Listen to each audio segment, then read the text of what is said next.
Welcome to the Heal Your Hunger Show, where we get to the heart of why you overeat and how to stop. If you struggle with food and weight like I did, welcome home. Welcome, everybody, to the Heal Your Hunger Show. So happy to have you here. It is a great day to be alive, and I'm really excited about today's guest because we talk about a topic which you might have heard about as an emotional eater, but not maybe understand or be able to follow through on. So we dig into it so it can mean more for you, and that's mindful eating. But before I bring on my amazing, beautiful guest, I want to just say welcome to the Heal Your Hunger Show. I'm so glad you're here. If you're here for the first time, we talk about the underpinnings of emotional eating, of food addiction, and what it's really about, because it's not about the food, right? It's totally not about the food. It's about our emotions. It's about our stress. It's about how we perceive our role in life and our responsibilities, and maybe taking on too much responsibility in our relationships. And we talk about relationships, so many different things that drive the stress, that drives stress eating. And so we got to get down and dirty, okay? Down and dirty underneath the surface of food and weight and that noisy conversation into the real stuff, right?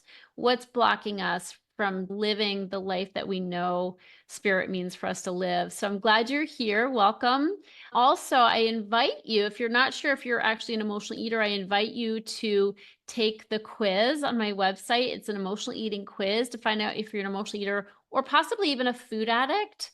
And you get a personalized score, and based on that score, some action steps. So it's a free quiz, takes 3 minutes to take. Definitely check that out. And also join us in the Secret Sauce group on Facebook. We have a group called the Secret Sauce to End Emotional Eating. And I invite you to be a part of that group. Just find us, type in Secret Sauce to End Emotional Eating on Facebook, and join us. We would be so happy to have you. Okay, now for my amazing guest. Dr. Sharon Stills is truly awesome. She's a leading naturopathic medical doctor, renowned for her holistic and natural approach to health and wellness. And she's devoted over 2 decades to practicing advancing naturopathic medicine with a focus on providing root cause solutions to patients of all genders and ages. Her work emphasizes the power of natural healing and the importance of understanding and addressing the underlying causes of health issues. That's why she and I vibe so well. And it's also really cool because she is opening a 7,000 square foot naturopathic practice in Scottsdale, Arizona. And that's such a cool thing to do, right? Like, she wants to be hands-on working with people in the world of telemedicine. It's really important we have a place we can still go physically to get the help we need when we need it. So I'm really excited to have her on here and to have the conversation about mindful eating and how that can help us on our journey of healing from emotional eating and food addiction. Okay, on with the show. Welcome, Sharon. So glad you're here. Thanks for coming on the Heal Your Hunger Show. Thank you. It's an honor and a pleasure to be here. I'm excited. Yeah, and I love that our backgrounds are super cool and woo. I thought I had a cool one, but butterfly wings are like, I want that. That's awesome. Well, we are good compliments to each other because butterflies, toot along and land on tulips. So good on us. And we both have we have the dresses to match our background. So that's I know. And it wasn't even planned, right? Right? So fun. So super cool. Well, I'm really excited. I adore you. I admire you and all the work that you do in the world. And congratulations on your upcoming, new facility in Phoenix. That's really wonderful. And you're serving so many people, and women specifically, or especially, with health and issues. And, this is a great opportunity for us to focus on one of the things you're trained in, which is mindfulness and mindful eating. And I'm going to confess, I do joke with some of my emotional eating clients, often, who haven't been able to mindfully eat. And I wasn't either, because I was such a, hardcore binge eater. So I would sometimes I've said, the only thing I was mindful of is that I was binging, or that I was about to eat my next favorite food. Right. So So I was really like unable to be in the present moment because it was always about the next food. But this is an important conversation because when we are on a healing journey, to be able to get present to what we're eating. And I recommend to my clients something called 3 meal magic, which is 3 meals with nothing in between. And the thing about that is those meals have to count. Like I make those meals count. If I'm only getting 3, they better be good and I better be present for them, right? Otherwise they're gone. It's like, oh no, I only have 1 or 2 left, right? So I love the idea of getting present and knowing that we're eating, and appreciating what we're eating. Otherwise, it's like, boom, it's out the window, and you might be wanting to add a 4th meal so that you can get it all in because you forgot that you just ate. And that's why I recommend, as I'm sure you probably do too, like don't eat standing up, don't eat in the car, like don't eat places where you don't know that you ate, right? Because it has to count. So anyway, I'll let you take it from there and talk about mindful eating and any other things that come up in our conversation. I'm just excited to jam with you. Yeah, well, and I think what you said is really important and really valuable because if you are in the midst of binge eating and, speaking from personal experience in the past and working with thousands of patients, then it can be really hard. But I want you all to remember that mindfulness is a state of being. And so maybe starting with mindful eating isn't the place because that's going to be really difficult, but maybe you can start with mindful waking up in the morning or a mindful walk or a mindful talk. There's so many ways to infuse mindfulness into our life. And I look at it kind of like we go to the gym, we want to get big biceps, we have to keep pumping iron. We don't walk in once and just pump 3 times and have these beautiful biceps. It's a commitment, it's something we have to do consistently. And so mindfulness is a muscle and it's something that we have to keep flexing as well. And so even if you are working on being mindful with eating and you can only do it for 1 second, it's like you're mindful that you're grabbing the fridge door. Okay, well then, give yourself a win. We want to rewire positive reinforcement neural circuits, and a 1 second experience of mindfulness is better than a no second. And we work that muscle till we can do it. And so mindfulness is something that you constantly have to be, unless you're like a monk living up in the monastery in the mountains with nothing going on around you, like that's easy to be mindful. But coming into this life with all of the things, our triggers, our relationships, our stress, that's where it can be real. I learned about mindfulness when I was in my first year of naturopathic medical school in 1997. There was a research project going on, and I thought, I'm going to pay attention and I'm going to go join this. And it happened to be about MBSR, which is mindfulness-based stress reduction, the 8-week course by John Kabat-Zinn, which you all can find. Like you can find a local one in your area. You can go online. They have online courses now ever since COVID, and so many things are online. And it can be stressful taking the MBSR 8-week stress reduction program, but it's a fantastic program that really can introduce you to mindfulness. And within it, there are exercises on eating mindfully. One of the ones that is well known that I love is mindfully eating a raisin, where they have you get a platter and you get to pick 3 raisins, and mindfulness starts from the picking. So, and what is mindfulness exactly? I should have probably given a definition to begin with, but it's paying attention moment by moment on purpose, kindly and gently to yourself. So not beating yourself up. And so basically the mindfulness begins from when you see the raisins and how you're choosing your raisins and what goes through your mind. Are you worried you're not going to get to choose the one you want because you're not going first? Or mindfulness is just becoming aware of the monkey brain, the monkey mind, or the incessant chatter that's going on. And it's a way of tapping in and starting to pay attention to quiet it down. I love that. And it is so important to start, like we start where we are. and that's what we forget to do is we're always trying to jump ahead to some future idealized place. But even just noticing, like you said, a second or 5 seconds of noticing is a good start. That's a good place to start. Yeah, it's, emphasis on that last part of being kind.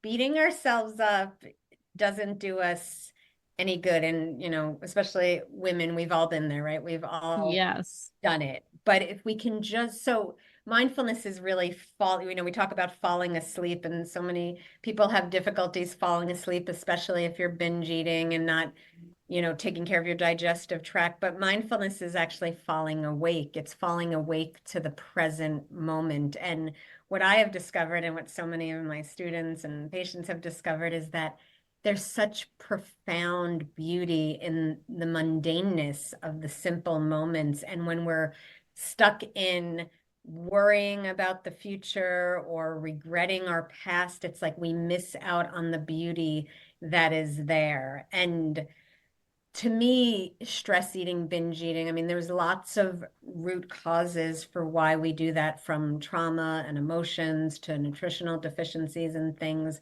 But when we can start to breathe and slow down, we can start to get in touch with some of the other things that are driving that behavior. And then we have to be brave and be willing to jump in and dance in this mystery of life and this chaos of what it is to be human. Yeah. Yeah. And Heal Your Hunger really is about supporting people in that inner journey because it's hard to do alone, right? Like it does take courage, right? To slow down and let us catch up to ourselves, and so the more support, the better. But I really love this concept, and the gentleness is so important because we're so mean to I ourselves. know. Oh my goodness, so mean. Everyone give yourself a hug. Like you Yes. deserve it. You deserve love. And the thing, what you can, so it's definitely a journey. Like, no, it's kind of like meditation. Like I have a lot of patients say to me, because I feel like mindfulness and meditation is some of the best medicine out there. Yeah, and both are very hard to do because we're like going and driven, right? Yeah. And so a lot of times patients will say to me, Dr. Stills, I tried meditation. I couldn't do it. It's not for me. I'm a failure. And again, it's like, no, that's what's supposed to happen. No one's going to just sit down and be like, and silence and just, stillness. It's something I've been meditating for, I don't know, like I started in my early 20s. I'm 56 now, so a long time, over 30 years. And I still have moments often where I can lose the present moment, where my meditation, I'm a little antsy or so forth. And Sure. so Me it's a too. practice, right? It's Yeah. a Yeah. practice. But when we get to that where we're engaged with the practice and we can have a mindful meal, we can have so much beauty, like the raisin exercise. The first time I did because I I remember, so I haven't thought about this in a while, but I was dieting when I was a teenager, and I restricted everything and, like, this many calories, and I lost the weight I needed to lose.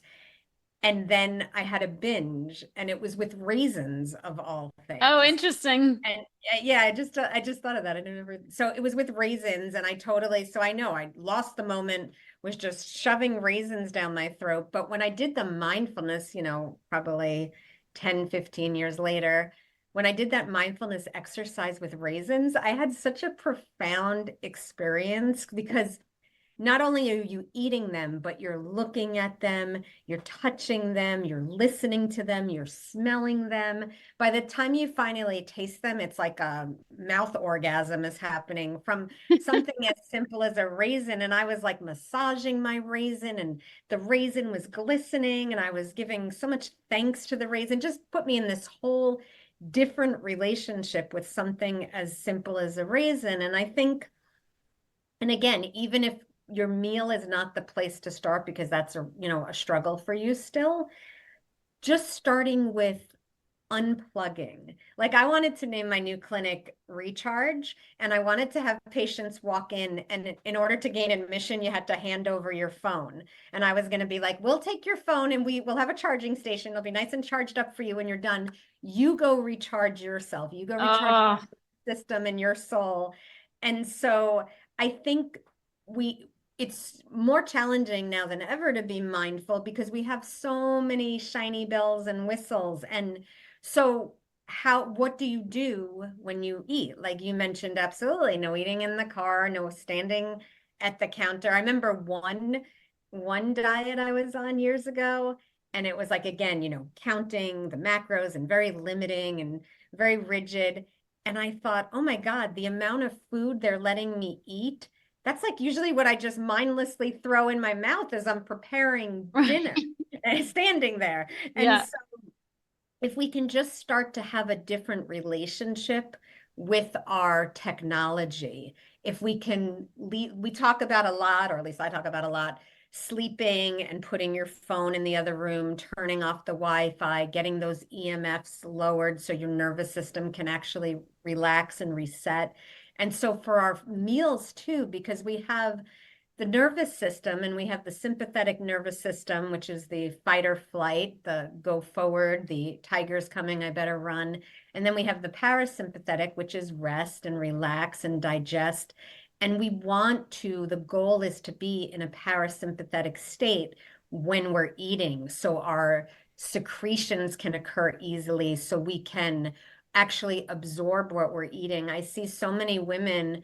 We know that protein as we age and perimenopause and menopause is really important to get in our diet. But I have so many patients who come in and they report, yes, I'm hitting my 30 grams with a meal, I'm getting 90 grams a day. But when I do their blood work and I start to do a diagnostic workup on them, they're protein deficient. And part of that is because they're eating in a stressed out state. They're eating not in a parasympathetic state, in a sympathetic state. They're not chewing their food. And so they're not getting the benefit. And yes, we are what we eat, but truly we are what we absorb. Just because we eat it doesn't mean it's going to become part of us. And so we can just start. And if that's hard because you're used to needing the distraction, again, baby steps. In Japan, there's a term that I love called Kaizen. And it means like small changes going down the journey, small, small, small, till you get to the goal. So you want to start working out, you don't just go, okay, tomorrow I'm hitting the gym for 2 hours. It's like, no, tomorrow I'm going to look at my schedule. I'm going to start to see where I could possibly get to the gym. The next day, I'm going to make sure I have good shoes. I'm going to put them by the door so I can just start seeing, oh yeah, I'm going to buy a cute workout, whatever it is. But we start to do these small incremental things. And so maybe the thought of turning off the TV and putting your phone away while you're eating is like terrifying to you. So we start small. Maybe we just don't have the phone for the first minute and then we get it again. It's the little things that add up. And I have found when we do little things, they stick longer than saying, I'm just going to go for it and I'm going to do this. And then we end up not being able to maintain it because we've taken on too much at one time. Yeah, I love that. And I love breaking it down to smaller steps, action steps, because we don't just, pole vault into the goal, right? Like we have to get there through small steps. So breaking it down, and those are wins. Each step is a win, which makes us feel good, which gives us momentum into the next step, and that's how we build into that new habit. So that's really beautiful. Let's pivot and talk just a little bit about women's health because you're an expert in that and hormonal health. A lot of my audience is, middle-aged women in, perimenopause, menopause, postmenopause, or I guess that's menopause, and do you have any kind of words of advice? I mean, all this that we've just talked about is perfect, but anything else regarding women's health or trends that you're seeing, or just gentle reminders that women can remember? Yeah, I'm a big proponent of bioidentical hormone replacement done properly and wisely. I think there's a lot of noise out there, and I try to, in my work, cut through the noise and give women the truth of what they need to know because so many women are suffering and they don't need to be suffering. And certainly having your hormones. And when I'm talking about hormones, I'm not just talking about estrogen, progesterone, testosterone. I'm also talking about DHEA, and I'm talking about melatonin, and I'm talking about oxytocin and growth hormone and thyroid hormone and parathyroid hormone and adrenal hormones, and vitamin D is a hormone, and leptin and ghrelin, and which have a lot to do with eating and hunger. And so I think it's a whole symphony, and having your hormones balanced, definitely, especially when we go through perimenopause and then become postmenopausal and our hormones cliff dive. I think it can definitely affect our moods. It can affect our sleep. And if we don't sleep, our hormones get out of whack, and that can lead to binge eating and cravings. And so there's a lot of pieces that go in, and hormones are not just, often we think, oh, I must need hormones because I'm having hot flashes. But hormones have an integral role in our bone health, in our brain health, in our lung health, in our gut health, in our skin health. Any system of the body, or our immune system, our genitourinary system, our blood sugar regulation, all of this. And blood sugar regulation is key in eating healthily and having levels that aren't roller coastering and plunging you into being hangry and so forth. So I think having your hormones because I think of everything, whether we're talking about eating issues, or we're talking about being constipated, or we're talking about having bronchitis. I think everything always has this mind-body component to it.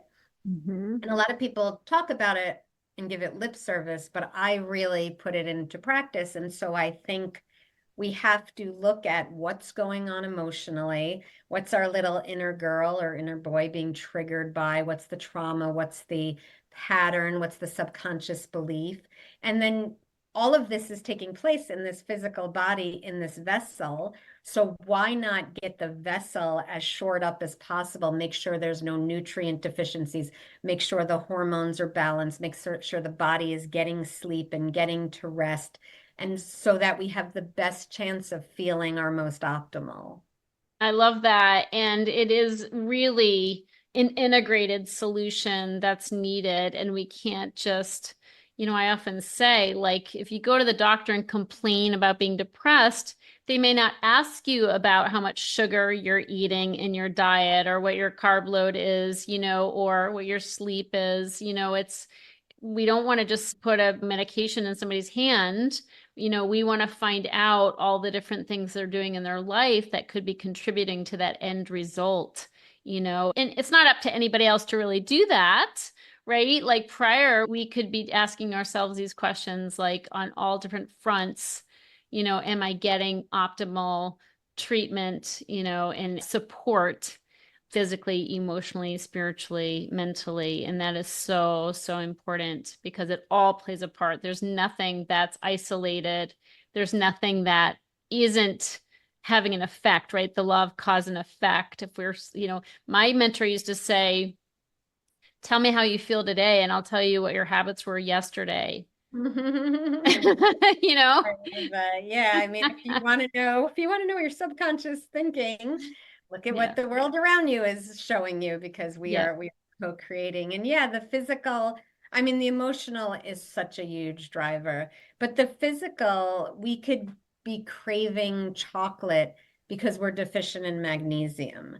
And then we could be deficient in magnesium and not know it, because our doctor only checked our magnesium in our serum and didn't check it in the red blood cell, which is a much more accurate level. And so we could be not have enough protein and craving sugar. And it's not that we're not eating it, it's that we're not absorbing it, that our hydrochloric acid levels are dampened and we need to raise them back up so we're absorbing. So there's so many different ways. We can be stressed out and secreting excess cortisol, which can be thinning our gut lining, which can turn healthy foods into immune triggers. So there's so many different ways we could look. We could be, you mentioned depression.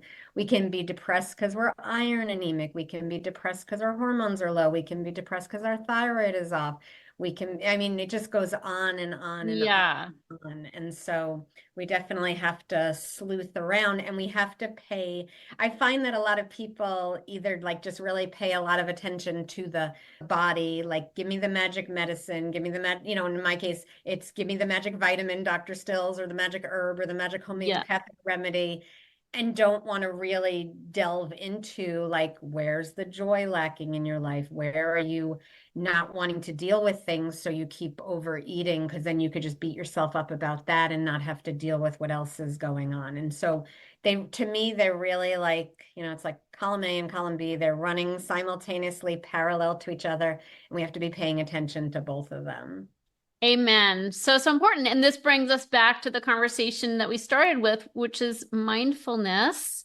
And we do have an inner divine physician within that can help us start the sleuthing process. Not that we don't need additional help, but at least we have to start paying attention to the clues, and as to what's wrong, and really start there, slowing down so we can at least notice, right? What might be out of whack for us and what might be needing attention. And I want to say that you have a gift that you told me about that I feel like is a really great place for people to start kind of looking at this in different levels. And it's called Save Your Hair, Your Figure, Your Mind During Menopause. Do you agree that that would be a great place to start kind of Yeah, noticing or asking the right questions? yeah, for sure. I mean, I have lots of information, but that's certainly a good place to start. And I just want to tack on to what you said, because when I see a patient, I spend an hour taking their case. And like you were saying, you have the inner physician. And I spend that hour and I listen really well, because when someone has the opportunity to tell their story, like 80% of the time, they tell you what you need to know as a physician. And so, tell your story, tell it to yourself, write it down, and notice where you're resistant, because often where we're resistant is where we really need to like dive in head first and do the work. I often have patients who are like, they will take 8,700 supplements. They will stand on their head if I tell them to do that while they take the supplements, but they don't want to look at their past trauma. And so we Yeah. have to look, or we are like really into the emotional and we're really into diving into that, but we still want to feed our body McDonald's. And I have seen both extremes in my practice. And the real healing comes, the real gift we give to ourselves is when we can pay attention to it all, especially to what we don't want to pay attention to. I love that. And that's why I love you, because we're so aligned on that philosophy. Yeah, all about paying attention and looking within, right? Looking within. So Yeah. thank you for all of that. And so we will put a link to that awesome guide in this show notes. And then people can contact you. You work obviously in person and remotely. Yes, so I work, I'm in Scottsdale. Stills Health Center will be opening up in 2025, but I have patients who fly in from all over to establish care, and then often follow-ups, yeah, can be remotely. It's a family affair, so my two boys will be there with me and their partners, and even the grandbabies, we're gonna get them working in the clinic. So I love that you have a truly family business. That is so cool. Good yeah, for you. thank That's you. I'm super beautiful. excited about that. Yeah. Yeah. Well, Sharon, thanks so much for coming to share. I really do appreciate you and all the beautiful work that you do in the world. And thanks for being on this show. And I have one last question for you. This being the Heal Your Hunger show, my question is, what is your deepest hunger? Ooh, good question. I would say that, oh gosh, that I'll say women, because right now my work is very focused on women, that women really take a pause. I think about menopause, and I think that word pause, that there is so much power in the pause, and that women really pause no matter where they're at in their hormonal journey and just think about where they've been, where they are, and where they want to go, and that they really get back in touch with their dreams and their goals for this life, because life is so short. It's a fleeting moment, and it's really up to us to create the life of our dreams. And so by being mindful, by pausing, you can tap into that. And that's what I do in my life. And I just want to see that happen in the world, because when other women do it, we just shine and we become this force to be reckoned with that could really change the lives of ourselves and our communities and all those that we have in contact with. Amen. I love that. I love it. Thank you for ending with that beautiful note. So thanks for being on the show. Great to see you. And thanks everybody for tuning in. Good to have you with us. Thank you. Take care. If you're ready to get off the dieting roller coaster ride and finally make peace with food and with your body, talk to a Heal Your Hunger mentor about what steps you need to take based on your own history with food and weight. Go to healyourhunger.com and register for an emotional eating breakthrough session and see how fast you can experience real change. It's a complimentary evaluation, but there are limited spots available. So go to healyourhunger.com and register to speak with a mentor today.